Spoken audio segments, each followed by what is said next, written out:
कृपा hair tonic, आयुर्वेदिक औषधी वनस्पतींचे परिपूर्ण मिश्रण, 100% आयुर्वेदिक. राष्ट्रवादी काँग्रेस शरदचंद्र पवार पक्षाच्या कोकण विभाग महिला अध्यक्षपदी अर्चना खारे परब यांची फेरनिवड करण्यात आली आहे. त्यांचं नियुक्तीपत्रक त्यांना देण्यात आलंय. अर्चना खारे यांची कोकण विभाग महिला अध्यक्षपदी फेरनिवड केली आहे.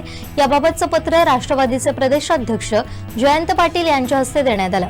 महिला प्रदेशाध्यक्ष ॲडव्होकेट रोहिणी खडसे यांनी ही नियुक्ती केली आहे. खारे यांना पुन्हा एकदा राष्ट्रवादीनं कोकण विभागातून पक्ष नेतृत्वाची संधी दिली आहे. गेली अनेक वर्ष त्या सावंतवाडी विधानसभा मतदारसंघात कार्यरत आहेत.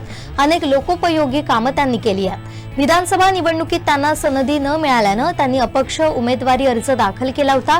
तर कोकणात राष्ट्रवादी पुन्हा जिवंत करण्यात त्यांचा मोलाचा वाटा राहिलाय.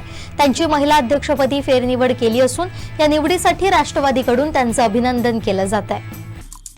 आमचे दिवसभरातले सर्व अपडेट्स, ताज्या घडामोडी आणि थेट लाईव्ह पाहण्यासाठी सबस्क्राईब करा, लाईक करा कोकणचं नंबर 1 महा चॅनल कोकण 7 लाईनचं YouTube चॅनल.